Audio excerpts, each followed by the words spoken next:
గురుమధ్యే స్థితం విశ్వం విశ్వమధ్యే స్థితో గురుః గురుర్విశ్వం న చాన్యోస్తి తస్మై శ్రీ సాయి గురవే నమః. బ్రహ్మానందం పరమసుఖదం కేవలం జ్ఞానమూర్తిం ద్వంద్వాతీతం గగనసదృశ్యం తత్వమస్యాదిలక్ష్యం ఏకం నిత్యం విమలమచలం సర్వధీ సాక్షిభూతం సాయినాథం త్రిగుణరహితం సద్గురుం తం నమామి. శ్రీ సచ్చిదానంద సమర్థ సద్గురు సాయినాథ్ మహారాజ్ కి జై. జై సాయినాథ్ బాబా. శ్రీ గురుభ్యో నమః.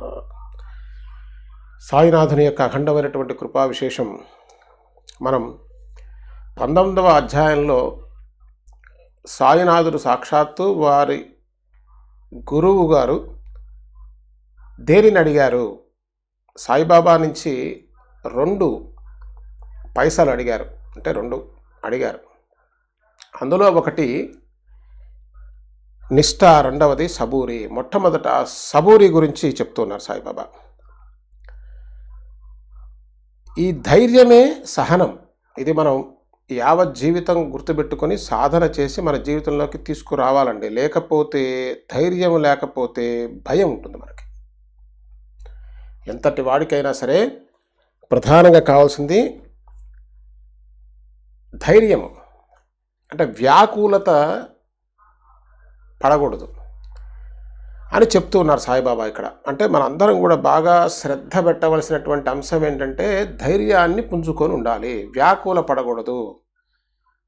సహజంగా చూసినట్లయితే మనకి జీవితంలో ఈ వ్యాకులత ఎందువల్ల వస్తున్నదంటే ఈ దేహానికి కానీ ఏమన్నా అవుతుందేమో అనేటువంటి వ్యవహారంలో, అంటే నా మనసుకి ఏమన్నా కష్టం కలుగుతుందేమో అనేటువంటి దాంతోనే ఏదైనా నష్టపోతానేమో, దీన్ని ఏమంటామంటే కష్టభయం, నష్టభయం అని చెప్తాం.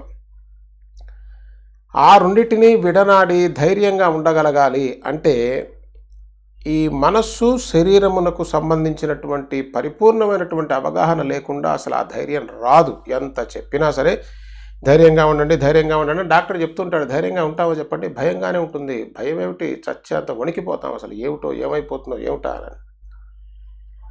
మరి ఏ విధంగా మనం ధైర్యంగా ఉండగలం అనేదాన్ని కనుక మనం విచారణ చేస్తే తప్ప మనకు అర్థం కాదది. నిజానికి మహాత్ములు, గురువులు, ఈ ద్రష్టలు వీళ్ళందరూ కూడా మనకి సత్యాన్ని ఎప్పుడూ కూడా సూచనప్రాయంగా చెప్తారండి. శాస్త్రము దాన్ని వివరించి చెప్తుంది. మరి ఆ మహారుషులు రాసినటువంటివే ఈ శాస్త్రాలన్నీ కూడా. మరి ఆది శంకరాచార్యుల వారు బ్రహ్మసూత్రాలకు భాష్యం రాశారంటే, ఉపనిషత్తులకి భాష్యం రాశారంటే సామాన్యమైనటువంటి విషయం కాదు. ఆ భాష్యంలో దాన్ని కొంత వివరించడం జరుగుతుంది. ఎందుకంటే అసలు అంతా చెప్పచ్చు కదా కూర్చోబెట్టి అంటే అది విధానం కాదుట. టీచర్ మనకి ఎలా బోధించాలో మనం టీచర్కి బోధిస్తే ఎట్లా? మనకి తెలుసా ఎలా బోధించాలో? మనకు తెలియదు. వాళ్ళు మహా గురువులు, వాళ్ళకి తెలుసు ఏ విధంగా బోధిస్తే మనకు తెలుస్తుంది. స్కూల్లోకి పిల్లవాడిని పంపించంగానే ఏమండి అంతా ఒక్కసారి గ్రామరు అంతా కూడా ఆల్జీబ్రా ఇవన్నీ చెప్పేయచ్చు కదా, ట్రిగ్నామెట్రీ అవన్నీ అంటే నవ్వుతారు వాళ్ళు. అంటే నీకు అసలు విషయమే తెలియదు, ఎలా బోధించాలో నీకు తెలియదు. అందుకోసమే గురువు అంటే ఎవరంటే తాను తెలుసుకొని ఉండాలండి. మొట్టమొదట గురువుకి మొట్టమొదట పరిపూర్ణంగా ఆ విషయం పట్ల అనుభవం ఉండి తీరాలి. ఎందుకంటే మనకు అసలు గురువుకి ఏముండాలో మనకు తెలియదు. అందువల్ల ఏంటంటే మనం ఎక్కువ మోసపోతూ ఉంటాం. ఎప్పుడైనా సరే గురువు ఇప్పుడు మనకి ఆదిశంకరాచార్యులు కానివ్వండి, గురువులంతా కూడా మనకి ఆచార్యులు. ఆచార్యులు అంటే బోధించేవాళ్ళనే కాదు, ఆచరించేవాళ్ళు ఆచార్యులు అంటే. అంటే తాను తరించి లోకాన్ని తరింపజేసేటువంటి వాడు ఆచార్యుడు. జగద్గురువైనటువంటి ఆదిశంకరులు కానివ్వండి, వీళ్ళంతా కూడా మనకి బోధ చేస్తారు. ఎట్లా? వాళ్ళు ఆచరించి, వాళ్ళు తరించి ఆ మార్గం సరి అయినదనేటువంటి నిర్ధారణకి తెచ్చుకొని, అందుకోసమే శాస్త్రం కన్నా కూడా గురువు చాలా గొప్పవాడు. శాస్త్రం కొంతవరకే వివరణ ఇవ్వగలదు. మనం ప్రశ్న వేస్తే మనకు అర్థమయ్యే విధంగా శాస్త్రం చెప్పలేదు. అందుకని గురువు ఏం చేస్తాడంటే శాస్త్రాన్ని ఆధారం చేసుకొని భౌతిక దేహంతో ఉన్నటువంటి గురువు దాన్ని మనకి బోధ చేస్తాడు. భౌతిక దేహంతో ఉన్న గురువు అనగానే మనకు 1,00,000 ప్రశ్నలు వస్తాయి. ఇప్పుడు సాయిబాబా భౌతిక దేహంతో ఉన్నారా లేదా అనేది ప్రశ్న. ఈ చరాచర జగత్తు మొత్తం ఎవరని మన ఉద్దేశం. తక్కువని ఏమనిపిస్తుంటే 1918లో బాబా మహాసమాధి చెందారు కదా, అది పెద్ద అజ్ఞానం అండి. అసలు భయంకరమైన అజ్ఞానం ఏంటంటే బాబా మహాసమాధి చెందారు అనుకోవటం. మరి ఇప్పుడు షిరిడీ మొత్తం మీద హైలీ విజిటెడ్ ప్లేస్ ఏదంటే సమాధి మందిరమే. సమాధి అంటే ఈ ఉన్న భౌతిక దేహాల సమాహారం మొత్తం నేను అని చెప్తున్నారు సాయిబాబా. ఆ దృష్టి కనుక మనకు వస్తేనండి, అందు ఉన్న పరమాత్మ, మన దేహంలో ఉన్న పరమాత్మ అది ఎప్పుడూ ఉండేది కదా. సాయిబాబా మహాసమాధి చెందటం ఏమిటి అంటే, మహాసమాధి అంటే ఈ మహత్ అంటుంటాం కదా, ఈ యావత్ విశ్వం అంతా తన స్వరూపంలో తాను విరాజిల్లుతూ ఉన్నారు సాయిబాబా. ఏమనండి ఇవన్నీ బాగానే ఉన్నాయి, కానీ ఇప్పుడు భౌతిక గురువు అంటే చెప్పండి అనే ప్రశ్న వస్తుంది. చాలామంది అడుగుతుంటారు, ఏమంటే మాకు భౌతిక గురువు ఉండాలా, భౌతిక గురువు ఉండాలంటే వాళ్ళ ఉద్దేశం ఏంటంటే సాయిబాబా భౌతికంగా లేరని. No, it is not correct. Saibaba అంత భౌతికంగా ఉన్నవాళ్ళు, సాయిబాబా అంత అభౌతికంగా ఉన్నవాళ్ళు అసలు ఈ జగాన లేరండి. ఇది వాస్తవం, మనకు అర్థం కావాలి. ఈ భౌతికం అంతా ఏమని మన ఉద్దేశం? సాయిబాబా కాదనా, అవుననా? అసలు ఈ విషయం అర్థమైతేనే మనం సగం జర్నీ అయిపోయినట్టే. ఎంతసేపు ఏం చేస్తుంటే మనస్సు ఆ కఫ్నీ శరీరంలో తిరిగిన సాయిబాబానే సాయిబాబా అని చూస్తూ ఉంటుంది. అది అవివేకం అండి. సాయిబాబా చెప్పింది మనం వినలేదన్నమాట. సాయిబాబా అనగానే మనందరికీ కూడా ఆ భౌతిక దేహధారి అయినటువంటి సాయిబాబానే సాయిబాబా అని తెలుస్తుంది. ఆ స్వరూపం ఈ విశ్వమంతా ఎట్లా అయి ఉన్నదో తెలియలేదు. అందువల్లే ఈ తికమక పడుతుంటాం మనం. మరి నిజానికి ఇప్పుడు జరుగుతున్నదంతా కూడా ఎట్లా జరుగుతుందని బుద్ధికి స్ఫురణ ఇచ్చి విషయాన్ని గ్రహణం చేయించి అది మన చేత పానం చేయిస్తున్నది ఎవరని. అందుకోసమే మనం ఎవరో మనకి పూర్తిగా తెలిస్తే తప్ప, లేదా సాయిబాబా ఎవరో పూర్తిగా తెలిస్తే తప్ప సత్యం గోచరం కాదండి. ఈ లోపల ఉన్నదంతా కూడా మన మానసికమైనటువంటి అభిప్రాయం మాత్రమే. కాబట్టి సాయిబాబాని అంతా చూడాలి అని సచ్చరిత్రలో చెప్తారు. మరి ఎట్లా చూడాలి ఏమిటో వివరంగా ఎందుకండి అంత అంటే, ఆ వివరణ నీవు ప్రయత్నంతో విచారణ చేసి తెలుసుకుంటే అది నీ సొమ్ము అవుతుంది. కానీ ఊరికి అట్లా చెప్పేస్తే అది అబ్బదట్లా, తెలియదట్లా. అందున అంత చౌకగా అట్లా చెప్పేటువంటి విషయం కాదు అది. ఎందుకంటే అర్హత తెలియాలి కదా. మన చూసినట్టుగా మనకి పైసాకి ఠికాణా లేని వాడికి కోట్ల రూపాయలు విలువ చేసే వజ్రాలు ఏ వజ్ర వ్యాపారి చూపించాడు. కాకపోతే తన దగ్గర ఉన్నాయనేటువంటి విషయాన్ని మాత్రం తెలియజేస్తాడు. ఎవరి కోసం? అర్హత ఉన్న వాళ్ళ కోసం. అందుకోసమే ఆ విచారణ ప్రథమమైనటువంటి రాచ మార్గం అండి. ఆ విచారణ చేస్తాడనే ఉద్దేశంతోనే చిన్న హింట్ ఇస్తారు. ఆ హింటును పట్టుకొని వీడి తపన, వీడిలో ఉన్నటువంటి తీవ్రమైనటువంటి ఆ మోక్ష కాంక్ష ఏం చేస్తుందంటే ఆ మార్గం వైపు అడుగులు వేయిస్తుంది. ఆ అడుగులు వేసే అడుగులే విచారణ. ఆ విచారణ ద్వారా, అందుకోసమే ఎక్కడ ఏ సత్యము చెప్పబడుతున్నా అదంతా కూడా పరమేశ్వరుని యొక్క విభూతిగానే చూస్తాం మనం. ఆది గురువు ఎవరండి? ఈ జగత్తుకి తల్లిదండ్రులు ఎవరు? పార్వతీ పరమేశ్వరవు. వారే, ఆ స్వరూపమే గురు రూపంలో వస్తుంది. అంటే అప్పుడు మనకి ఎవరెవరి నుంచి ఏది అందుతున్నా అదంతా కూడా ఆ పరమాత్మ యొక్క అనుగ్రహం చేత మనకి తెలుస్తూ ఉంటుంది అనే విషయం తెలియాలి. అందుకోసమే ఏనాటికైనా సరే ఈ నామరూపాలు దేనికి ఉన్నాయంటే ఇవన్నీ యారో మార్క్. నామరూపం అనేది యారో మార్క్ లాంటిది. ఏం చూపిస్తుందా యారో అంటే, నిరాకార నిర్గుణ పరబ్రహ్మతత్వమైనటువంటి ఆ పరమాత్మని సూచిస్తూ ఉన్నది. ఎందుకంటే ఇది కనిపిస్తుంది కదా, దీన్ని అడుగుతా ఇదేమిట్రా ఇట్లా ఉంది ఏమిటి అని అడిగేసరికి నేను కాదండి అడ్డు చూడండి అని చెప్తుంది. మనం దాన్ని అడగటం మానేసి ఏం చేసామంటే దాంతో లావాదేవీలు పెడుతున్నాం. కాబట్టి యావత్ విశ్వమంతా ఒకే ఒక తత్వం భాషిస్తూ ఉన్నది. ఇది మనకి గట్టిగా తెలియాలి. మనకు తెలియటువంటి మనసు పట్టుకోవాలి. పట్టుకునేది ఎప్పుడు మనస్సేనండి. ఆ ఒకే తత్వానికి నువ్వు ఏ పేరే, అసలు పేరే కాదంటే మళ్ళీ పేరు ఊరు అని చెప్తాం. ఎంతసేపు మళ్ళీ వచ్చి ఆ గోతులను పడుతుంటాం. ఆ పేరు ఈ నామము రూపం దగ్గర అక్కడి నుంచి కదలనివ్వదు. ఎందుకంటే నామరూపం రెండు పరిమితం అయిపోయింది. అందుకోసమే దానికి భాష చాలా కష్టం. ఎంతంత దగ్గరికి వెళ్ళిపోతూ ఉన్నావో అంతంత మౌనం వహిస్తుందంతే. ఏ విధంగా అంటే బాగా రుచిగా భోంచేసేవాడు మాట్లాడమంటే మాట్లాడు, నోరు మూసుకొని తినమంటాడు. ఈ తినని వాడే ఊరికే వాగుతూ ఉంటాడు. వాడికి ఆ తిండి ఎట్లా ఉంటుందో తెలియదు. ఆ తిండి వాడు తినలేదు, వాడు పెట్టే సామర్థ్యం లేదు, అంత లోపభూయిష్టంగా ఉంటుంది వాడి జీవితం అట్లా. అందుకోసమే ఆచరించి తాను తరించి మొట్టమొదట, అంతేగా దేశాన్ని తరించడానికి ఊరి మీద పడక్కర్లేదు. దేశానికి తరించాలని ఊరి మీద పడేవాడు దొంగండి. అక్కడే మోసం ఉంది. అసలు ఏం చేస్తాడు, వాడిని ఎలా పట్టుకోవాలి? ఈజీ. అసలు చూస్తే అది పట్టుకోవడం ఈజీ. ఏమిటంటే వాడు ఎంతసేపు ఈ అధవ ప్రపంచంలో ఉన్న వాటి మీదే వాడి మనస్సు ఉంటుందండి. వాడికి డబ్బు కావాలి, వాడికి దశకం కావాలి, ఈ అధవ పేరు ప్రఖ్యాతులు కావాలి. ఈ దరిద్రంలో పడిన వాడిని అసలు మనం పొరపాటున చూడకూడదు. మన కర్మ కాలిపోతే వాళ్ళ జోలికి పోతాం. అది మన ప్రారంభం సర్వనాశనం అయిపోతే అట్లాంటి వాళ్ళ పాల్ట పడతాం. అంతకన్నా ఏం లేదు. కాబట్టి నిజమైనటువంటి గురువు చాలా ప్రశాంతంగా ఉంటాడు. ఆయనకి ఏం అక్కర్లేదండి, అది గుర్తుపెట్టుకోవాలి. మనకి ప్రపంచంలో కావాల్సి వచ్చి ఆ మహాత్ముడికి ప్రపంచంలో కావాల్సి వస్తే ఏ మహాత్ముడు ఎట్లా అవుతాడు ఆయన? అందుకోసమే గోచుగడ్డు కట్టుకొని తిరిగాడు రమణ భగవాన్ గారు. రమణ భగవాన్ మహర్షి ఆ మహాత్ముడు కేవలం గోచిగుడ్డ అంతే. సాయిబాబాకి అసలు బట్టలే సరిగా లేవు, మొత్తం చిరిగిపోయి ఉండేవి అంతే.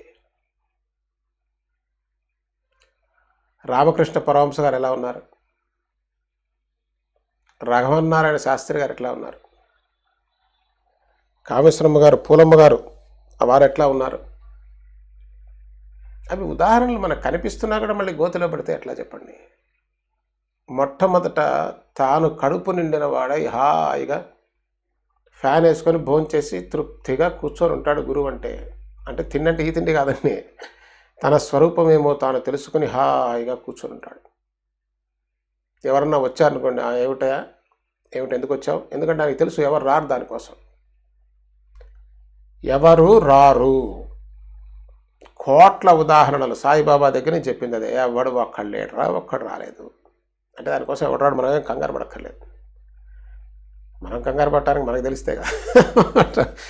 కాబట్టి మనకి తెలుసుకోవాలనే తపన లేదనే ఏడుపు రావరకు ఉండాలి కనీసం. అది అయ్యో మనకు తెలియట్లేదే గురువులంతా నెత్తిని నోరు పెట్టుకొని చెప్పారే, అసలు దాని మీద ధ్యాస ఊసే ఉండదురా. ఎందుకంటే ఈ ఇంద్రియాలే సామాన్యమైన మహాశక్తివంతమైనవి. మాయ ఇంకా సామాన్యమైందా?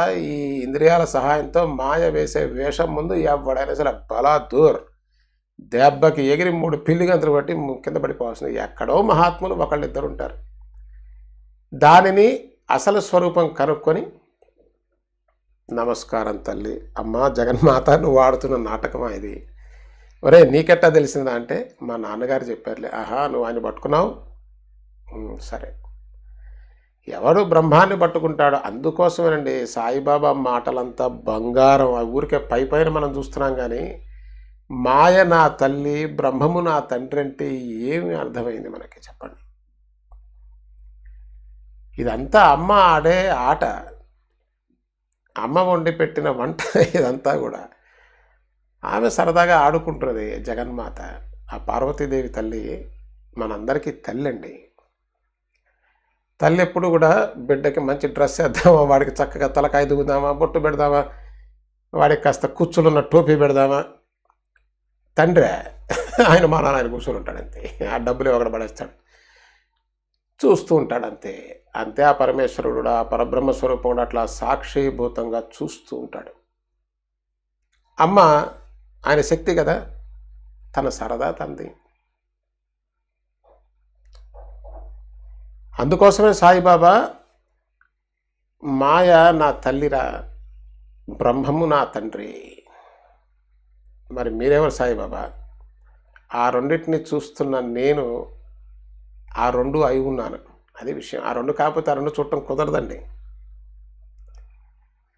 ఏది దేన్ని చూస్తుందో ఆ చూపు దాన్ని మొత్తాన్ని కప్పేస్తుందండి. ఇది రహస్యం. ఉదాహరణకి నేను ఆ కెమెరా చూస్తున్నానంటే కెమెరా ఆపాద మస్తకం నేను చూస్తున్నా, దాన్ని మొత్తం నేను కప్పి ఉన్నాను. లేకపోతే దాన్ని మొత్తం చూడటం కుదరదు. అట్లా ఈ విశ్వం మొత్తం మాయా నా తల్లిని, ఆ బ్రహ్మము నా తండ్రిని, మూలమని ఎవరు చెప్పగలరు? ఆ రెండింటినీ తన స్వరూపంగా చూస్తున్నప్పుడు చెప్పగలరండి. ఇది మహానుభావుడు ఆయన, అసలు సామాన్యం కాదు. అది ఎట్లా ఉంటుందంటే పసిఫిక్ మహాసముద్రం పైన చూస్తే ఊరికి అట్లా తారు రోడ్డు వేసినట్టుగా కనిపిస్తూ ఉంటుంది. దిగితే కదా లోతు తెలిసేది. కొన్ని కిలోమీటర్ల లోతు ఉంటుంది ఎక్కడికి వెళ్ళి ఎంత. అందుకోసమే ఇది మహా లోతైనటువంటి విషయం. దూరం నుంచి చూస్తే ఏముందండి, అంతా పరబ్రహ్మస్వరూపమే, అంతా బాబానే. అదేమిట్రా అడిగితే దిగితే కదూ, దాని రుచి చూస్తే కదూ. ఆ రుచి చూసిన వాడు నోరు పడిపోతుందని మాట్లాడలేడు. వాడు మాట్లాడు. ఎందుకంటే హీఈస్ హ్యాపీ బై హిమ్సెల్ఫ్. ఏం అక్కర్లేదంటే ఉంటే ఉంది, పోతే పోయింది, ఏముంది అక్కడ. సముద్రంలో అలలు వచ్చినాయి, సముద్రం డ్యాన్స్ చేస్తుందా, అలలు రాలేదని ఆగిపోతున్నాయి. దానికి ఏం పెద్ద పట్టదండి. సాక్షిగా ఆ సాక్షి చైతన్యం తనలో సర్వాన్ని దర్శిస్తూ, మళ్ళీ అది కూడా ఒక వివరణే, అది కూడా ఒక వర్ణనే. చూసేది లేదు, పెట్టేది లేదు, అంతే. తన పాటికి తాను అట్లా ఉంటుంది, తానే అయి ఉంటుంది మొత్తం. అందుకోసం అది భాషలో చెప్పడం కుదరదు. కాబట్టి ఏం చేస్తారంటే చిన్న చిన్న సూచనలు పెట్టుంటాయి. ఈ ఆరో మార్కెట్ పో, ఇక్కడ రైట్ తీసుకో, అంతే. ఎవడైతే ఆకలితో అలమటిస్తున్నాడో, బ్రహ్మ జిజ్ఞాస కోసం ఈ దుఃఖాన్ని నుంచి బయటపడాలని ప్రయత్నం చేస్తున్నాడో వాడు ఈజీగా పట్టుకుని వెళ్ళిపోతాడండి. చిన్న క్లూ ఇస్తే చాలు వాడికి కూర్చొని పుంకాలు చెప్పాల్సిన చోటు చెప్పారు, అదేం లేదు. మరి భాష్యమంతా దేనికి రాసినట్టు? ఈ జిజ్ఞాసు ఎవరైతే సాధకుడు తాను పొందాలని ప్రయత్నం చేస్తున్నాడో తీవ్రంగా, తాను ఆ గురువు గారు చూసినటువంటి దృష్టితోనే చూడాలి. మన దృష్టి పెట్టుకొని చూడటం కాదండి, వచ్చిన గోల ఇది. సాయిబాబా చూస్తున్న దృష్టి వేరు, మనం చూస్తున్న దృష్టి వేరు. అందుకని ఈ రెండింటికి పొంతన ఉండదు. మరి ఏమిటి మార్గం? సాయిబాబా ఏ దృష్టితో చూశారో అదే దృష్టి పెట్టుకొని చూడాలి. అన్య దృష్టిలో అన్యం కనిపిస్తుంది. కాబట్టి సచ్చరిత్రను యథాతథంగా మనం అర్థం చేసుకునేటువంటి ప్రయత్నం చేయాలి. మన సొంత తెలివితేటలు అక్కర్లేదండి. మన సొంత తెలివితేటలు మనల్ని బాగు చేసాయో పెట్టాయో పాడు హింస పెడుతున్నాయి అవి. కాబట్టి భౌతికంగా అసలు ఇంకా గొప్ప విషయం ఏంటంటే, మన శాస్త్రవేత్తలకి అభౌతికం అని చెప్పండి, వాళ్ళ దృష్టిలో అభౌతికం ఏం లేదు, వాళ్ళకి తెలియదు అసలు. అభౌతికమా? అదేమిటి, అంతా భౌతికమే కదా అంటాడు. అంటే అక్కడితో ఆగిపోయాడు. భౌతికం అంటే దానికి లిమిటేషన్ ఉంటుంది. ఒకటి మరొకటి కాదు, ఇది భౌతికం. అభౌతికం అంటే దెర్ ఇస్ నో లిమిట్, అంతా తానై ఉంటుంది. సరే, అది ఎవరెవరికి కావాల్సిన వాళ్ళు ఆ విచారణ చేసుకుని వెళ్తారు. అయితే ఇక్కడ బాబా చెప్తున్నటువంటి బోధ ఏమిటంటే, బాబా వారి గురువు అడిగినటువంటి ఆ సహనం, ఇది మనకి చాలా అవసరం అండి. అది అందుకోసమే సాయిబాబా ఎక్కడ విగ్రహ ప్రతిష్ఠ చేసినా, వారి మూర్తి ప్రతిష్ఠ చేసినా మనం నిష్ఠా సబూరి పెడతాం, కానీ దాని వివరణ నిష్ఠ అంటే నమ్మకం అండి, సబూరి అంటే ఓర్పండి అంటాం, కానీ కాదది. అంటే ఏదైనా ఆ సముద్రాన్ని దూరంగా చూసినట్టుగా ఉంటుంది, అది అట్లా ఉంటుంది, ఓ పలకపరిచినట్టుగా పెద్దది. ఇక్కడ బాబా దానికే చక్కగా చెప్తున్నారు, అమ్మ ధైర్యమే సహనం. ఇది మనం అసలు మర్చిపోకూడదండి. నిరంతరం మనం ఏదన్నా జపం ధ్యానం చేయాల్సిందంటే ఇదే. ఎట్లా వస్తుందండి ధైర్యం? అంటే ధైర్యం అంటే ఊరికే ధైర్యం సహనం అని చేయటం కాదండి, అది కాదు. ఇప్పుడు ఇంత చెప్తున్నా కూడా నాకు భయం వేస్తున్నదండి. భయం పోవటం లేదు. ఇదే కదా మన కంప్లైంట్. ఇంత చెప్తున్నా కూడా భయం వేస్తున్నదంటే ఎందువల్ల భయం వేస్తున్నది? విచారించు. ఎందుక నాకు శరీరానికి ఏమన్నా రోగం వస్తుందని భయం అండి. ఇప్పుడు బాగానే ఉన్నాను, కానీ దీని గురించి రేపేమన్నా వస్తుందని భయంగా ఉందండి. తప్ప ఒప్ప కాదండి, ఉన్న విషయం అది. మనసుకి ఏమన్నా కష్టం వస్తుందేమోనండి. ఇది ప్రారంభం విచారణ. అప్పుడు వీడేనండి సాధకుడే పరిగెడుతూనే ఉంటాడు. ఎప్పటి వరకు చివరికి గమ్యం చేరే వరకు, ఆ భయం, ఆ ధైర్యం వచ్చే వరకు. ధైర్యం రావడం చివరి స్టేజ్ అండి. నీకు పరిపూర్ణ ధైర్యం ఏముంటే ఇంకా నీకు అసలు ఎవరితో ఏం పని లేదు. మార్గం నీకు తెలిసిపోతే ఇంకా గురువుతో ఏముంటుంది చెప్పు. అయితే గురువు గారి ద్వారా మార్గం తెలిసింది కాబట్టి యావజ్జీవం. అసలు ఇంకొకటండి, గురువు గారికి కృతజ్ఞత లేకుండా విషయం చస్తే బోధపడదు అసలు. అందుకోసం సగం అర్థం కాదు మనకి. సాయిబాబా యందు మనకి అఖండమైనటువంటి ఆ భక్తి శ్రద్ధలు, గౌరవం, భయభక్తులు, వినయ విధేయతలు లేకుండా విద్య ఒట్టి మాట. అవును, పుంకాలు చెప్పొచ్చు, కానీ నీ అనుభవంలో చస్తే రాదండి. ఎందుకంటే నీకు ఫస్ట్ ఆఫ్ ఆల్ శ్రద్ధే లేదు కదా, గౌరవం లేదు కదా, వినయం లేదు కదా, విధేయత లేదు కదా. అందుకోసమే సాయిబాబా లాంటి సద్గురువు మీద మనకు ఉండవలసినది ఉంటుంది అత్యంత భయభక్తులు. వారి యందు విశేషమైనటువంటి భక్తిభావం చాలా అవసరం. అది ఎట్లా ఉండాలో కూడా సాయిబాబా చెప్పారు కదా ఒక సందర్భంలో. ఇప్పుడు చెప్తున్నారు, అదే చెప్తున్నారు. ఒక సందర్భం ఏంటి, ఇదే సందర్భం. ఆ ధైర్యం తెచ్చుకోవాలి కదా. ఎవరు చెప్పాలి? ఏడ్చేవాడికి ఏడుపోవాలి, వాడికే తెలియాలి. అది ఒకటి చెప్తున్నానంటేనే అసలు అర్థం లేదు అది. తనకు అందుకోసమే చూడండి, ఆధ్యాత్మికంలో గురువు సూచనప్రాయమే. సూచన చేస్తుంటారు, అంతవరకే. లేచి నడిచి వెళ్ళవలసింది నువ్వే. కష్టం ఎవరికి? నీకా గురువుకా చెప్పు. నీ కష్టం నీకే పట్టకపోతే గురువుకు పడుతుందా? అసలు ఏమిటా పిచ్చి మాట. మా గురువుగారు చూసుకుంటారండి. ఏం చూసుకుంటారు గురువుగారు? నువ్వు చూసుకోవా? అంతా గురువుగారు చూసుకున్నా. అంతానా ఇంకేమన్నా? నీవు చెప్పారు కదండి, సాయిబాబా చెప్పింది వినం, అది వచ్చిన గోల. సాయిబాబా ఏం చెప్తున్నారు? తెలిసిన వాళ్ళు ఊరి మీద పడి చెప్తారని కాదు, చెప్పారు. అసలు ఎప్పుడు చెప్తారంటే పరిప్రశ్న చేసినప్పుడు అంతవరకే చెప్తారంతే. ఎందుకని? నీకు ఆకలిస్తుంది అంతే కదా, ఎక్కువ పెట్టి చస్తావు. ఇప్పుడు అర్థమవుతుందండి మన బాధ్యత ఎంత ఉన్నదో. అంతా మన బాధ్యతే. మరి గురువుగారి గొప్పతనం ఎక్కడున్నదంటే, నీకు అడుగు పడని సమయం ఒకటి వస్తుంది. ఒకటి రావటం ఏంటి, అడుగు పడదు, వచ్చిన గోలది. ఆ ఉత్సుకత ఉంటుంది, కానీ బోలెడు ప్రశ్నలు, బోలెడు అనుమానాలు, అనుభవానికి దూరంగా, మన సత్యం మన అనుభవానికి దూరంగా ఉంది కదా. అది మనం పానం చేసే వరకు దాహం ఎక్కడ తీరుతుందండి? ఒట్టి మాటలు మిగతా. అప్పుడంతా గురువు గారు వెనక చూస్తుంటావు సాయిబాబా. అదే సరే చూడరా, దాన్ని చచ్చి సున్నమై సాధించు. ఇప్పుడు కానీ సాయిబాబా మళ్ళీ ఏమైందిరా బాబా ఇది అట్లా సూచన చేస్తారండి. గురువు ఎప్పుడు కూడా సూచన చేస్తూ ఉంటారు. అది బ్రహ్మాండం. అసలు ఆ సూచన ఎవరు చేయలేడండి. ఎందుకంటే వాడికి తెలిస్తే చేయడానికి. వాడే ఒక పక్క ఏడిచి వస్తుంటే వాడు ఇంకొకరికి సూచన చేస్తాడండి. వాడే గోతులో పడుతున్నాడు, ఇంకా వాడు 10 మందిని గోతులో లాగుతాడు. సద్గురువు అంటే ఆచరణలో పరమ నిష్ణాతుడై ఉండాలి. వాడే గురువు, మిగతా వాళ్ళని గురువు అని మనం భావించడానికి లేదు. కాబట్టి ఆచరణ చాలా ప్రధానం అండి. గురువు గారు మొట్టమొదటి అనుభవంలో ఉండాలి. అంతేకాదు దానిని ఆశ్రయించిన వారికి, అడిగిన వారికి మాత్రమే, ఊళ్ళో వాళ్ళందరికీ చెప్పడం కాదు. ఇదేం అడ్వర్టైజ్మెంట్ అయ్యి అడ్వర్టైజ్ చేస్తున్నాడంటేనే అక్కడ ఏదో మోసం ఉంది. వాడు ఏదో దేనికోసం, డబ్బు కోసం, దశకం కోసం ఏదో మోసం చేస్తున్నాడు.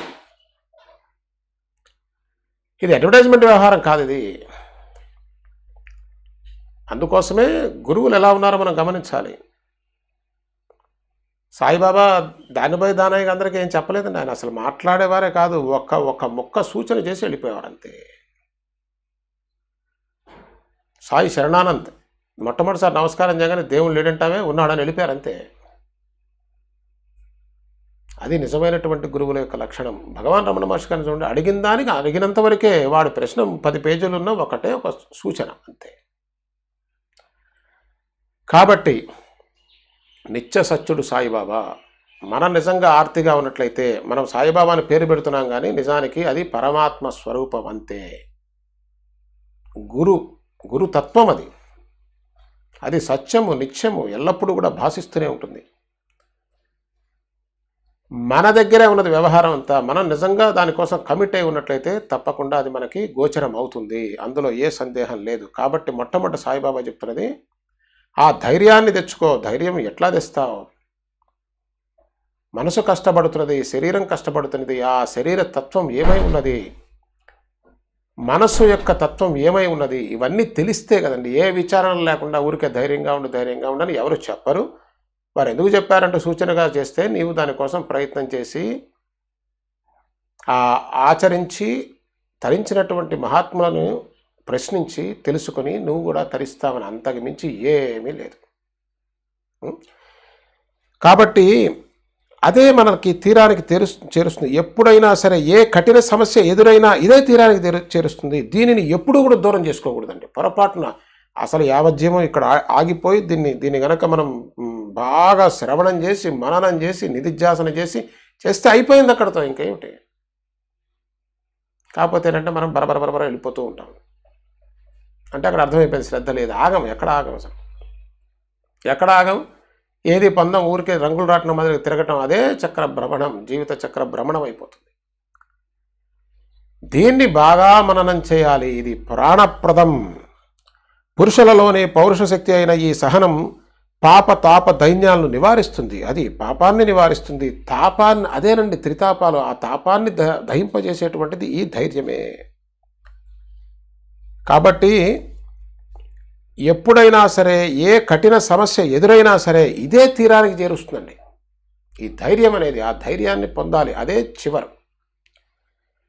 దానికి పురుషులలోని పౌరుష శక్తి అయిన ఈ సహనం పాప తాప దైన్యాలను నివారిస్తుంది, యుక్తి ప్రయుక్తులతో ఆపదలు తొలగిస్తుంది, భయభీతులను నెట్టివేస్తుంది. అది అందుకోసమే మనం ఊరికే ఎంతసేపు సాయిబాబా పూజ చేస్తున్నా భయం పోవట్లేదండి. సాయిబాబా పూజ చేస్తున్నానండి అష్టోత్తరం చదివితే భయం పోతుందండి? అష్టోత్తరం అర్థమైతే భయం పోతుంది. ప్రదక్షిణలు చేయటం కాదు, అవి బయటికి ప్రథమంగా నియమించినటువంటి విధానం. అది ఎందుకు చేస్తున్నావు అనే ప్రశ్న రావాలి. అసలు దేనికి ప్రదక్షిణ చేయాలి నేను? దేని చుట్టూ ప్రదక్షిణ చేస్తున్నాను నేను? అన్నీ డీకోడ్ అయిపోతాయండి. ఆ మార్గంలో ప్రవేశించాలి.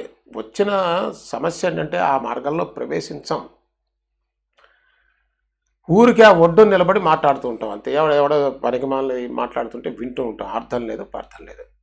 ఎన్నాళ్ళు మాట్లాడితే ఏం ప్రయోజనం అంటే దిగాలిగా. దిగితేగా లోతు తెలిసేది. సముద్రంలోకి దిగితే కదా. అమ్మో, ఇక్కడ అమ్మో బాగుంటుందా ప్రపంచంలో? కాబట్టి అది మాత్రమే భయభీతులు నెట్టివేస్తుంది. గురువు అన్నవాడు నిర్భయుడుగా ఉంటాడంతే. అది ఆయన లక్షణం. ఎందుకంటే అసలు అదే కదా ప్రధానం అని చెప్తున్న సాయిబాబా. కీర్తి ప్రతిష్టలను కలిగించేది ఈ సహనమే. అది కీర్తి ప్రతిష్టలు నిన్ను వలచి రావాలి, కానీ నువ్వు కుక్క మాదిరిగా దాని వెనక పరిగెత్తడం చండాలంగా. సాయిబాబాని కీర్తి పరిగెత్తుకొచ్చి వరించిందండి. ప్రతిష్టలు అదే నిజమైనటువంటి ప్రతిష్ట. దానికి ఇంకో ప్రతిష్ట ఏమిటి అసలు? సుప్రతిష్టంగా ఎప్పుడు ఉన్నది సాయినాథు. ఆ సత్యం అండి. మనం సాయిబాబా అని పేరు చెప్తున్నాం, కానీ సత్యము. అందుకోసమే సాయిబాబా ఏం చెప్తారంటే, నువ్వు సత్యాన్ని అంటి పెట్టుకోనారకే, నీ అంటే నేను ఎప్పుడు ఉంటానన్నారు. సత్యం అంటే ఇప్పుడు అర్థమవుతుంది సత్యం అంటే ఏంటో. కాబట్టి ఇది కష్టాలను తరిమేస్తుంది. ఆ నిర్భయత్వమే, ఆ ధైర్యమే కష్టాలను తరిమేస్తుంది. అంతేగా మరి. నిర్భయత్వం అంటే కష్టమే ఉందని భయపడి చచ్చేవాడికి కానీ కష్టం 24 గంటలు. ఇది ఎవరికి అంతుపట్టనిది, ఆలోచనలకు అందనిది. అది విషయం. ఎవరికి అంతుపట్టనిది ఒక పట్టాన. అంత తేలికైతే ఈ గోలంతా ఎందుకు? దానికి సత్యసున్నమై విచారణ చేసి, నిధిధ్యాసనం చేసి, గురుసేవ చేసి పొందవలసినటువంటిది ఆలోచనలకు అందది. అదే ఇందా చెప్పినట్టుగా అంతకుముందు ఊరికే కూర్చొని ఆలోచనలు అల్లుకుంటే తెలిసేటువంటిది కాదు. అంటే మరి మనసే కదండి పట్టుకోవాలన్నారంటే సరి. అందుకోసమే సమ్యక్ జ్ఞానం అని చెప్తారండి. జ్ఞానం అనేక రకాలు. సరి అయిన జ్ఞానం. ఏది సరి అయిన జ్ఞానం?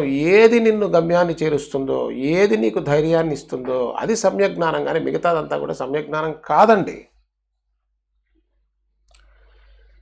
సహనం సద్గుణాలకు గని. అది ఆ సహనం అంటే ఇప్పుడు ఈ సహనం బదులు నాకు బాగా అనిపిస్తున్నది ధైర్యం అని పెట్టుకుంటే బాగుంటుందండి. ధైర్యము ధైర్యము ధైర్యము. ఈ శ్రద్ధ ధైర్యం అని పెట్టుకుంటే బాగుంటుంది. సహనం, ఈ సహనం అనగానే మనకేంటంటే ఒక అపోహ ఉన్నది. సహనం అంటే మనం ఏమనుకుంటామంటే ఎవరు సాగకూడదు సరే అట్లా భరిస్తూ ఉండాలండి.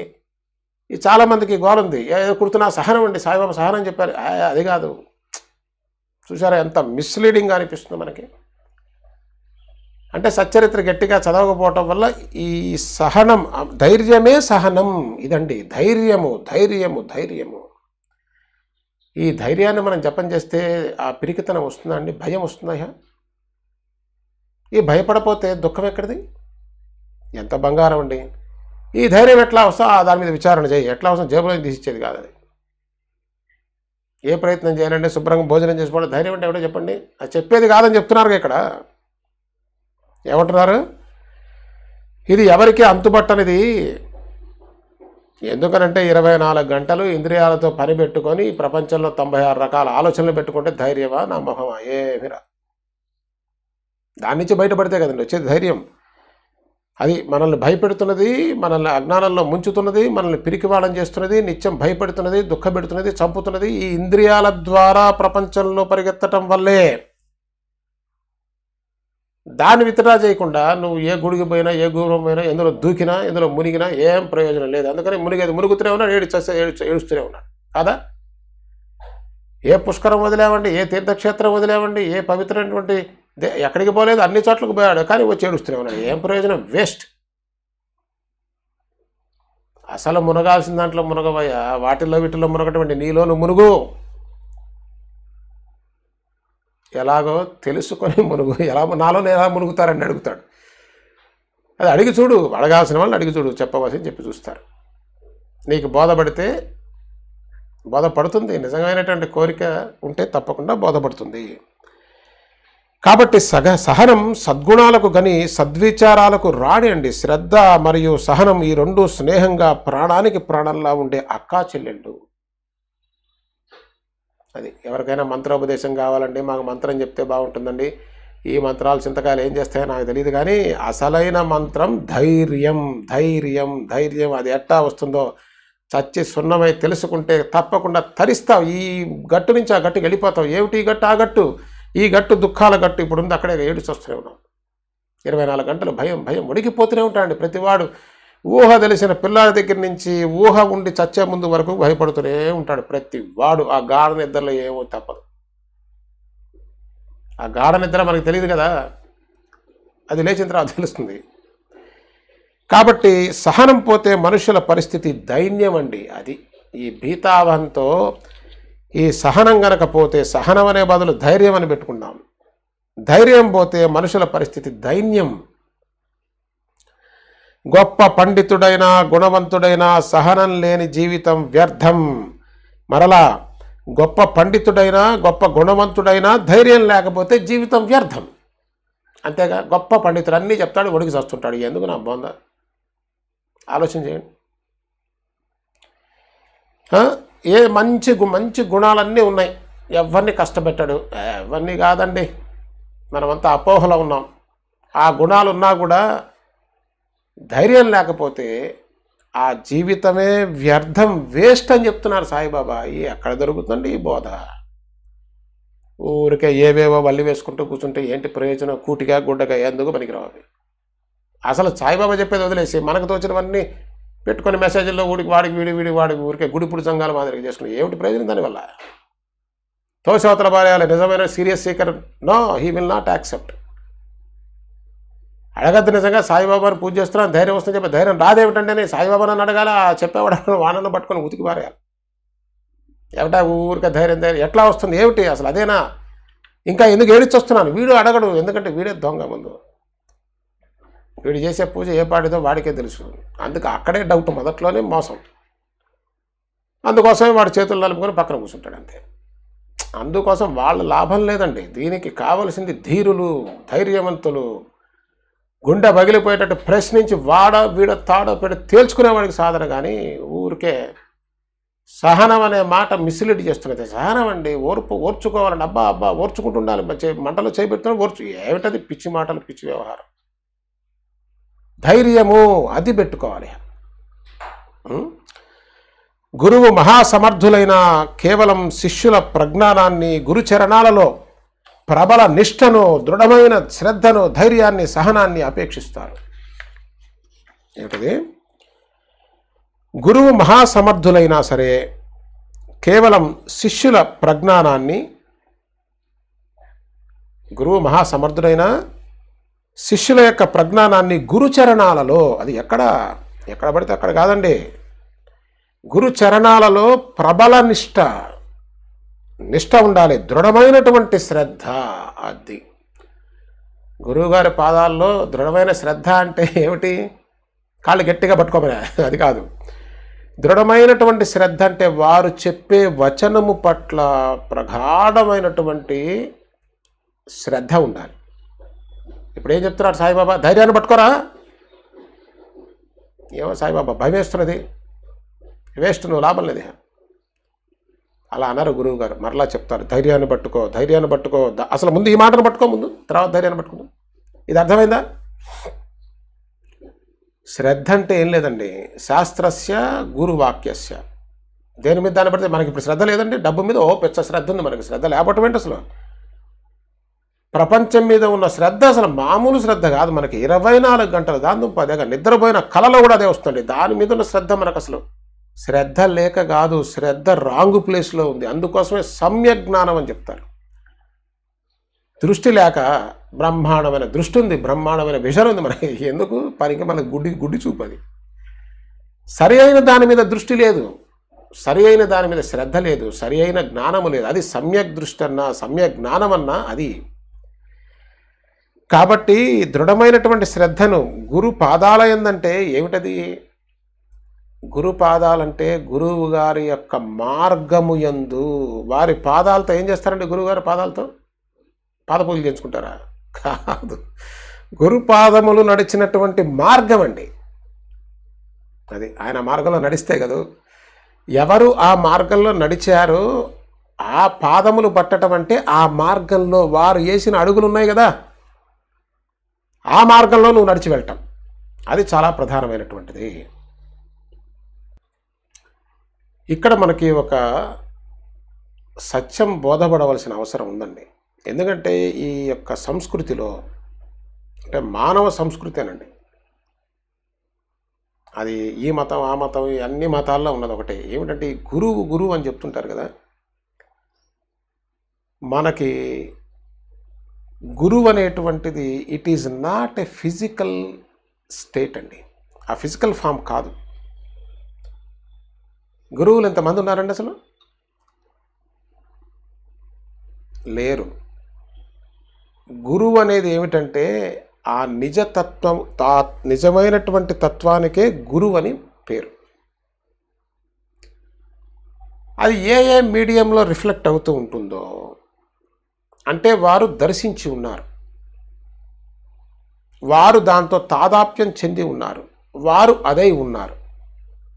అంటే మనం దానికి పూజ చేయమని కాదు, దానిని అనుసరించి ఆచరించి. అందుకోసమే చూడండి, ఎక్కడైనా సరే గురుచరణాలు గురుచరణాలు గురుచరణాలు అని చెప్తారు. ఎందుకు గురుచరణాలు? ఎందుకు గురు చేతులు ఎందుకు కాకూడదు? గురు తలకాయ ఎందుకు కాకూడదు?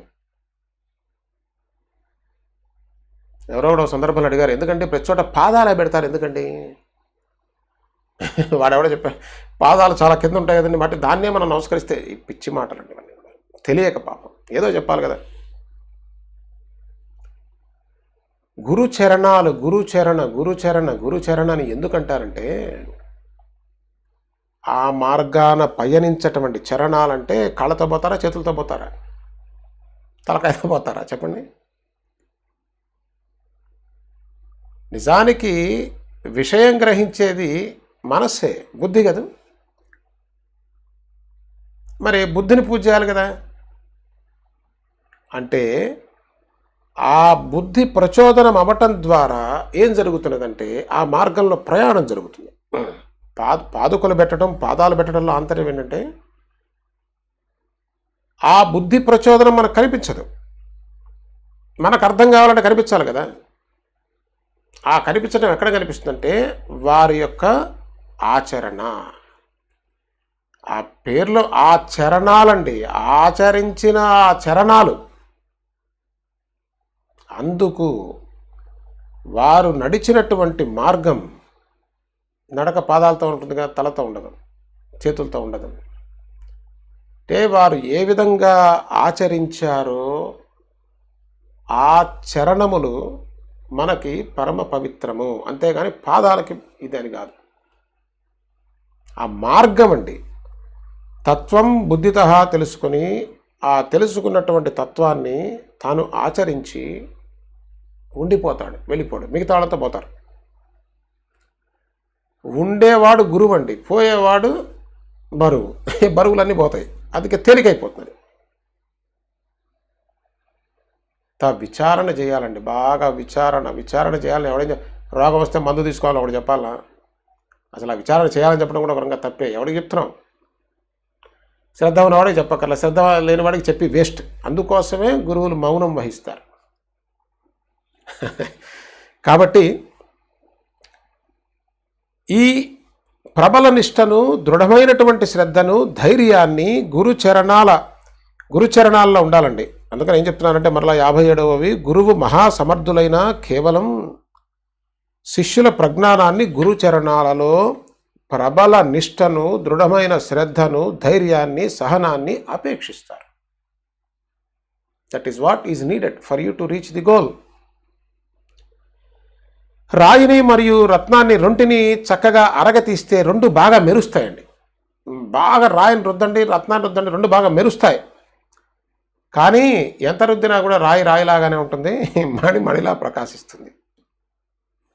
మెరవటానికి రెంటిని ఒకేలా అరగదీయాలి. అరగదీయటం మాత్రం ఒకటే. రాయి రత్నం యొక్క తత్వాన్ని గ్రహించగలదా? అది రాయే, రత్నం రత్నమే. అది ఎంత రుద్దినా అంతే. రాయి రాయిలాగానే ఉంటుంది. రాయిని రత్నం అంటారు బాగా రుద్దినంత మాత్రాన. మణి వలె తేజస్సుతో ప్రకాశించగలదా? దాని మెరుపుకు తగ్గట్టు అది మెరుస్తుంది, కానీ దీనితో సమానంగా అది ఎక్కడ మెరవగలదు? రాయి తన స్వభావం అనుసారం నున్నగా కాగలదు. రాయి దాని స్వభావం ఏంటంటే రుద్దంగా నున్నగా అవుతుంది, కానీ రత్నంలాగా మెరవలేదు అది. నేను 12 సంవత్సరాలు గురుపాదాల వద్ద ఉన్నాను. సద్గురు సాయినాథ్ బాబా. సత్యాన్ని చెప్తున్నానండి సాయిబాబా. నేను సాయిబాబా. బాబానే చెప్తున్నాకి. నేను 12 సంవత్సరాలు గురు పాదాల వద్ద ఉన్నాను. అదండి మనకి ఇన్స్టెంట్ అలవాటు అయిపోయింది. అది కాదు. ఎవరుట? సాక్షాత్తు పరబ్రహ్మ స్వరూపమని మనందరం మన సర్వ ఆశలు మనం పెట్టుకున్నాం కదా సాయిబాబా మీద. పెట్టుకున్న సాయిబాబా అంటే ఉత్తమోత్తముడు. వారికి 12 సంవత్సరాలు గురువు గారి దగ్గర ఉన్నట్టండి. ఎక్కడున్నట్ట? గురువు గారి దగ్గర రాయలా, మన ఒళ్ళు దగ్గర పెట్టుకుని జాగ్రత్త చదవాలి. నేను 12 సంవత్సరాలు మహా ఆనందంగా ఉంది, గురు పాదాల వద్ద ఉన్నాను. అది విషయం. గురువుగారి పక్కనను, గురువుగారి చంకలో, గురువుగారి నెత్తిన కాదు, గురువుగారి పాదాల దగ్గర ఉన్నట్ట సాయిబాబా. ఎన్నాళ్ళు? 12 సంవత్సరాలు ఉన్నారండి ఆ మహానుభావుడు. చిన్నవాడిని అయినా నన్ను గురువు పెద్దవాడినిగా చేశారు. చిన్నవాడిగా ఉన్నాను నేను. వామనుణ్ణి గురువు ఏం చేశాడు తెలిసిన? త్రివిక్రముణ్ణి చేశాడు. అదండి త్రివిక్రమావతారం యొక్క రహస్యం. పురాణాల రహస్యం వేరే, కథలు మిగిలిపోయినాయి, విషయం ఎటో పోయింది. సరే, ఏం చేస్తాం. ఇక్కడ విషయం ఏంటంటే, చిన్నవాడిని అయిన నన్ను గురువు గారు పెద్దవాడినిగా చేశారు. ఎప్పుట? 12 సంవత్సరాలు సాయిబాబా లాంటి మహాత్ముడు, ఉత్తమోత్తముడు గురువుగారి పాదాల దగ్గర ఉంటే గురువుగారు ఆయన్ని పెద్ద చేశారట. ఇంతకన్నా వివరంగా ఏం కావాలండి? అక్కడ అన్న వస్త్రాలకు ఏం లోటు లేదు. ఇంకా లోటేముంటుంది అసలు? అన్న వస్త్రాలకు లోటు లేదు. వారికి నాపై ఎంతో ప్రేమ. గురువు గారికి ఈ శిష్యుడి మీద ఎంతో ప్రేమ. వారు మూర్తీభవించినటువంటి భక్తి ప్రేమ. అది మూర్తీభవించటం అంటే దాన్ని మూసలో పోస్తే వచ్చిన రూపం వారు, భక్తి ప్రేమ. వారికి శిష్యుల పైన వాస్తవమైనటువంటి ప్రేమ, నిజమైన ప్రేమ ఉందండి శిష్యుడి మీద. నిజమైన ప్రేమ శిష్యుడి మీద అంటే గురువు గారికి శిష్యుడిని తనంతటి వాడిని చెయ్యాలి. ఎందుకంటే తనకన్నా పెద్దది లేదుగా చేయటానికి. ఉంటే చేస్తాడు, ఉంటే ఆయన అయి ఉండేవాడు. మొట్టమొదట అడోరడియాం మహతో మహీయాం చెప్తూనే ఉన్నారుగా. మా గురువుకు సమానమైన గురువు అరుదు. అది విషయం. గురువు యందు ఆ భావన అవసరం. మా గురువే గురువు అండి, ఆయనకి సాటి పోటీ అసలు జగత్తులో మరొకటి లేదంటుంటే మళ్ళీ ఇంకా సాటి పోటీ ఉంది. యావత్ విశ్వమంతా మా గురుస్వరూపమే. ఆ సుఖాన్ని వైభవాన్ని వర్ణించ శక్యం కాదు. ఆ సుఖాన్ని వైభవాన్ని నేను ఏం వర్ణిస్తానని సాయిబాబా చెప్తున్నారండి. మనమేం వర్ణిస్తాం? సాయిబాబానే ఆ సుఖాన్ని కానీ వైభవాన్ని కానీ వర్ణించడం కుదరదుట. వారి ప్రేమను ఎలా వర్ణించను? వారిని చూడగానే ధ్యానంతో కళ్ళు మూసుకుంటాయి. వారిని చూస్తేనే ధ్యానంలో కళ్ళు మూసుకుంటున్నాయట. ఇది అద్భుతమైనటువంటి విషయం అండి. సాయిబాబా రహస్యాలు చెప్తున్నారు మనకి ఇక్కడ. ఒక గురువుని దర్శిస్తే ఎట్లా ఉండాలో చెప్తున్నారు. ఎవరు దర్శిస్తే? అర్హత ఉన్నటువంటి శిష్యుడు పరిపూర్ణుడైనటువంటి గురువుని దర్శించగానే వారిని చూడగానే ధ్యానంతో కళ్ళు మూసుకుంటాయి. అది అంటే ఎందుకు ధ్యానంతో కళ్ళు మూసుకుంటాయి చెప్పారుగా పైన. ఆ ఆనందం కానీ ఆ వైభవాన్ని కానీ వర్ణించలేను. మాట ఆగిపోతుందండి. మాట ఎందుకు ఆగిపోతుందంటే బాహ్య విషయాలుంటే మాటలుంటాయి, అంతర్ముఖమైతే మాట ఏముంటుంది? చూపు ఏముంటుంది? చూపు అంతర్ముఖం అయిపోయింది కదా. బహిర్ముఖమై ఉన్నటువంటి చూపు అంతర్ముఖం అయిపోయింది. మేము ఉభయులం ఆనందంలో మునిగిపోయేవారం. ఇదటండి ఏ నాటికైనా ఏ జీవికైనా జరగవలసినటువంటి మహా కళ్యాణ ఘట్టం ఇది. గురు శిష్యులిద్దరూ కూడా ఈ ఆనందంలో మునిగిపోయేవారం. అది అభేద స్థితి. ఇద్దరు ఆనందమైపోతే ఇద్దరు ఎక్కడున్నారు అక్కడ? నేను ఇతర వస్తువులను చూడటం ఎరుగను. రావా, ఇంకా ఇంతకన్నా క్లారిటీ ఏం కావాలండి? ఏ ఇతర వస్తువు కనిపించట్ల సాయిబాబాకి. నేను ఏ ఇతర వస్తువులను చూడటం ఎరగను. అది అసలు నాకు ఏ ఇతరం కనిపించట్లా. నేను అహర్నిశలు ప్రేమగా గురు ముఖావలోకనమే చేసేవాడిని. నిరంతరం మా గురువు యొక్క దర్శనం జరుగుతున్నది. ఎట్లా అండి? కళ్ళు మూసుకొని. అంతేగా ఇప్పుడు చెప్తున్నది. అంటే అక్కడ రూపం కాదండి, తన స్వరూపం తనకి భాషిస్తూ ఉన్నది. రూపం చూడాలంటే కళ్ళు తెరిస్తే కనిపిస్తుందా? రూపం కళ్ళు మూస్తే కనిపిస్తుందండి. అందుకోసమే సాయిబాబా ముందు ఆ మాట చెప్పారు. ధ్యానంతో కళ్ళు మూసుకుంటాయి. గురువుని చూస్తూనే అంటే తన స్వరూపమేనండి, ఆ తత్వమే గురువు అండి. నాకు ఆకలి దప్పులు ఉండేవి కావు. ఇవి మనకు అర్థం కాదు, ఎందుకంటే అనుభవంలో ఉంటే తప్ప ఈ ఆకలి దప్పులు లేవంటే శరీర భ్రాంతి లేదని. శరీరానికి కదా ఆకలి దప్పులు, దేనికండి? మనసుగా. ఆకలి దప్పులు దేనికంటే ప్రాణానికండి. గురువు లేకపోతే ప్రాణం ఉంటేనే ఆకలి దప్పులు, ప్రాణం పోతే ఆకలి ఉంటుంది, దప్పి ఉంటుంది. శరీరానికి కూడా కదా, ప్రాణానికండి. అశనాయ అని చెప్తారు, ఆ పదం వాడతారు. గురువు లేకపోతే మనస్సు అస్వస్థతగా ఉండేది. ఈ గురువు లేకపోతే మనస్సు స్వస్థత ఉండదండి. ఇప్పుడు ఎంత క్లియర్గా ఉంది అసలు. గురువు లేకపోతే అంటే దాని మీద దృష్టి లేకపోతే, గురువు లేకపోవటం ఏంటంటే ఎప్పుడు ఉండేది గురువు. గురువు లేకపోతే అంటే గురువుపై దృష్టి లేకపోతే, ఈ దృష్టి ఏమో బయటికి పోతే సాయిబాబాకేమో అసలు అన్య వస్తువులు చూడటం ఎరగరట. కాబట్టి గురువు లేకపోతే మనసు అస్వస్థతగా ఉండేది. అంటే మనకు చెప్తున్నారు అలా ఉంటుందని. మరి ఏది కనిపించలేదని చెప్పారు కదా, ఏది కనిపించలేనప్పుడు వేరేది కనిపించే ప్రశ్న లేదు, అది మనకు చెప్తున్న విషయం. వారు తప్ప వేరే ధ్యానం లేదు. మళ్ళీ వెంటనే చెప్తారు మనం పొరపాటు పడతామేమోనని. వారు తప్ప వేరే ధ్యానం లేదు, వారు తప్ప మరొకటి లేదు. అంటే ఉన్నది ఒకటే, వేరే లక్ష్యం లేదు. నాకేం వేరే పనులు లేవు. నా బోటుగాడి మాదిరిగా 36 పనులు 96 వ్యవహారాలు పెట్టుకొని కూర్చోలే. ఏ పని లేదు, ఒకటే ఒక లక్ష్యం అంతే. రోజు వారొక్కరినే స్మరించేవాడిని. గురువు యొక్క కౌశల్యం అద్భుతం, వారి యొక్క శక్తి సామర్థ్యాలు అబ్బో అద్భుతం. ఆ వైభవం వేరు, ఆ ఆనందం వేరు. ఇదే మా గురువు ఆపేక్షించినది. ఈ ఫైనల్ చెప్పేస్తున్నారు సాయిబాబా.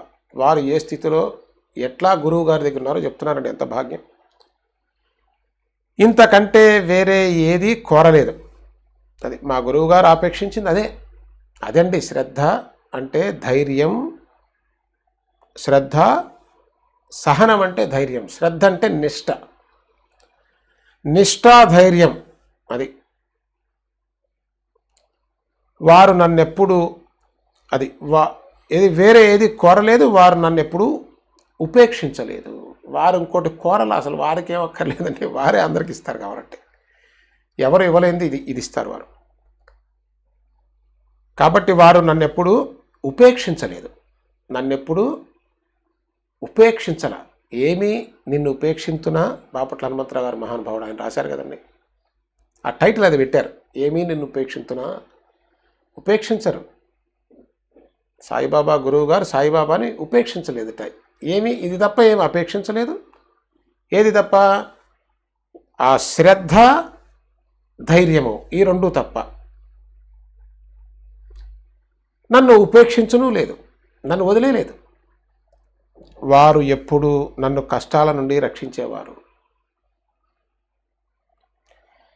ఈ సాయిబాబా కష్టాలు ఏమున్నాయండి? గురువునే చూస్తూ పరమానందంలో ఉన్నారు అంటే మనకు చెప్తున్నారు, గురువుని ఆశ్రయిస్తే వారు రక్షిస్తారు. నన్ను ఒకప్పుడు వారి పాదాల వద్ద, మరొకప్పుడు సముద్ర తీరానికి సముద్ర తీరానికి అవతల ఉంచేవారు. ఎంత అద్భుతం అండి! సముద్ర తీరానికి అవతలంటే భవసాగరాన్ని దాటించేశారండి. ఎంత అద్భుతంగా చెప్తున్నారు సాయిబాబా. ఎప్పటికో ఆ భాగ్యం, ఆ అనుభవం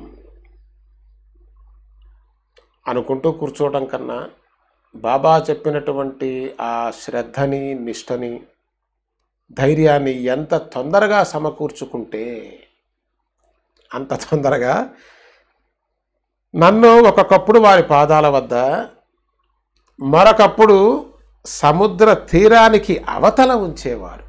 శభాష్. అంటే మోక్ష సామ్రాజ్యానికి పట్టాభిషిక్తుని చేసి కూర్చోబెట్టారండి సాయిబాబాని. అయినా వారి సాన్నిధ్య సుఖం దూరం కాకుండా నన్ను కృపాదృష్టితో చూచుకునేవారు. నేను ఆనంద సామ్రాజ్యానికి పట్టాభిషిక్తుని అయినప్పటికీ, మోక్షం నాకు కరతలామలకం అయిపోయినప్పటికీ, వారి సాన్నిధ్య సుఖం దూరం కాకుండా నన్ను కృపాదృష్టితో చూచుకునేవారు. ఎక్కడున్నా సరే ఆ కృపాదృష్టి, ఎక్కడున్నా అంటే రెండే ప్రదేశాలు చెప్పారుగా, ఉంటే వారి పాద సన్నిధి, లేదా వారి పాద సన్నిధిలో ఉండటం వల్ల ఆ పట్టాభిషిక్తుడై స్వయం సహా చక్రవర్తి అయి అహమస్మి అహమస్మి అని తానే విశ్వమంతా వ్యాప్తి అయినటువంటి స్థితిలో చిన్నవాడిగా అని చెప్పారు. వామనుడుగా ఉన్నవాడిని త్రివిక్రముని చేసి ఈ విశ్వమంతా కూడా నా స్వరూపంగా నాకు ఆ దృష్టి ఇచ్చి నన్ను పట్టాభిషిక్తుని చేశాడు నా గురువు. అయినా వారి యొక్క కృపాదృష్టి నా మీద ఎప్పుడూ ఉన్నది. తాబేలు తన పిల్లలకు దృష్టి ద్వారానే ఆహారం సమకూర్చేలా మా గురువు పద్ధతి కూడా అట్లే కృపాదృష్టితో పోషిస్తారు. ఇదంతా నా గురువు గారి యొక్క అనుగ్రహ విశేషం. దానివల్ల ఈ వైభవం అంతా జరుగుతున్నది. సాయిబాబా చెప్పారు కదా, అమ్మా ఈ మసీదులో కూర్చొని చెప్తున్నాను, ప్రమాణపూర్వకంగా నమ్ము తల్లి. బాబు ఎంత దయ చూపిస్తున్నారండి. ఆయనకి ఏమీ అవసరం, అసలు ఆయనకి అవసరమేం లేదు. అది గురువు యొక్క స్థితి. అమ్మా నేను నిజం చెప్తున్నాను తల్లి, ప్రమాణపూర్వకంగా నమ్మమ్మా. ప్రమాణం చేస్తున్నారు సాయిబాబా. గురువు నా చెవిలో ఏమీ ఊదలేదు. నేను మీకు ఎలా ఊదుతా అని చెప్పండి? నా గురువు ఒకటి అడిగితే నేను మరొకటి మిమ్మల్ని అడుగుతానా? తాబేలు యొక్క ప్రేమ దృష్టి ద్వారానే పిల్లలకు సుఖం సంతుష్టి. అమ్మా, ఊరికే ఎందుకు కష్టపడతావు తల్లి? ఎందుకట్టా శరీరానికి క్షోభ పెట్టుకుంటున్నావు? ఉపదేశం గురించి నేనేమీ ఎరుగను. నదికి ఒక తీరాన తాబేలు ఉంటుంది, దాని పిల్లలు మరో తీరాన ఉంటాయి. వాని పాలన పోషణ దృష్టులతోనే. అంతే, ఒక తీరంలో పిల్లలు ఉన్నాయి, ఒక తీరంలో తల్లి ఉన్నది. Distance doesn't matter. కాలంబు దూరంబు వారి సన్నిధిలో ఏమున్నది? మంత్రాల గొడవ వ్యర్థం. ఈ మంత్రాల చింతకాయలు తీసి పక్కన మారే. అంటే సాయిబాబా చెప్తున్నది the finest pinnacle of the position అండి. అది శరణాగతి అంటే. సర్వస్వ శరణాగతి చేయటం అంటే అది. మనకు ఎప్పుడైనా సర్వశరణాగతి చేసామంటే వచ్చి ఈ చాప్టర్ చదువుకుంటే మనకు అర్థమవుతుంది. అసలు మర్చిపోవటమే పరమ దురదృష్టం. ఎంతకన్నా దౌర్భాగ్యం లేదు. దాన్ని మర్చిపోవటం ఏంటండి? కాబట్టి ఆ మంత్రాల గొడవ వ్యర్థం. నీవు వెళ్ళి అన్నం తిను, నీ ప్రాణాలకు ముప్పు తెచ్చుకోకు. ఒక్క నా యందు దృష్టి ఉంచు, పరమార్థం చేతికి అందుతుంది. నీవు నన్ను అనన్య దృష్టితో చూడు. అదండి సాయిబాబా చెప్తున్నది. అనన్యం అంటే మరొకటి నాకేమి కనిపించలేదని చెప్పారు కదా సాయిబాబా. అట్లా సాయిబాబాని చూడాలట. నేను కూడా నిన్ను అట్లే చూస్తాను. నీ దృష్టి ఎట్టిదో ఈ సృష్టి అట్టిది. నిన్ను బట్టి నువ్వు నా వంక ఎట్లా చూస్తున్నావు, నేను నీ వంక అట్లే చూస్తాను. మా గురువు నాకు వేరే ఏది నేర్పించలేదు. ఇక నా గురువు నాకేం నేర్పించలేదమ్మా. సాధనల సంపద అవసరం లేదు, షట్శాస్త్రాల జ్ఞానము అవసరం లేదు. అల్టిమేట్ అండి. ఇక సాధన లేదు, సాధనా సంపద అవసరం లేదు. అన్నీ అట్లా డ్రాప్ చేసి కూర్చోగలం. అది నా గురువు చెప్పింది నాకు. ధైర్యంగా పూర్ణ శ్రద్ధతో విశ్వాసంతో అట్లా కూర్చో. ఎన్నాళ్ళండి? సాయిబాబా లాంటి వారికి 12 సంవత్సరాలు. మనం ఇక ఏ షట్శాస్త్రాల జ్ఞానం అవసరం లేదు. ఎందుకు? ఇంకా అది మొత్తాన్ని ఇస్తుందండి. షట్శాస్త్రాలు ఏంటి, యోగం ఏంటి, అన్నిటినీ సమకూరుస్తుంది. కర్త హర్త గురువే అని సంపూర్ణ విశ్వాసం ఒక్కటి తప్పక ఉండాలి. మళ్ళీ పక్కకు పోతారేమో. ఈ కర్త మొత్తం హర్త అంతా కూడా గురువే అని సంపూర్ణ విశ్వాసం ఒకటి తప్పక ఉండాలి. అలా గురువు యొక్క మహిమ అపారం. వారి మహిమకేం కొదవలేదు. ఎందుకంటే ఆయన మొత్తం దాటి ఉన్నాడు. ఆయన గురువు హరిహర బ్రహ్మమూర్తి. ఇహ గురువుకి మరొకటి ఉంటేగా పోలిక. వారి శక్తిని తెలుసుకున్న వారు ఒక్కరే త్రిజగాలలో ధన్యులు. అది వారి యొక్క శక్తిని తెలుసుకున్న వారు మాత్రమే ఈ 3 జగాలలో కూడా ధన్యులు. వారే ధన్యులు. బాబా ఆ విధంగా ఆ వృద్ధురాలికి బోధించగా ఆమె మనసులో విషయం బాగా నాటుకుంది. ఏ సాయిబాబా బోధించడం, అందులో ఆమె ఊరికే కూర్చోలేదని అంత వృద్ధురాలు ప్రాణం తీసుకోవడం సిద్ధపడి కూర్చుందంటే ఎంత తీవ్రమైనటువంటి తపన ఉండాలి. ఆమె మనసులో విషయం బాగా నాటుకుంది, అంటే మనసు పట్టుకుంది గట్టిగా. బాబా చరణాలపై శిరస్సు వంచి ఆమె శిరస్సుని సాయిబాబా చరణాలపై ఉంచి ఆమె తన దీక్షను వదిలింది.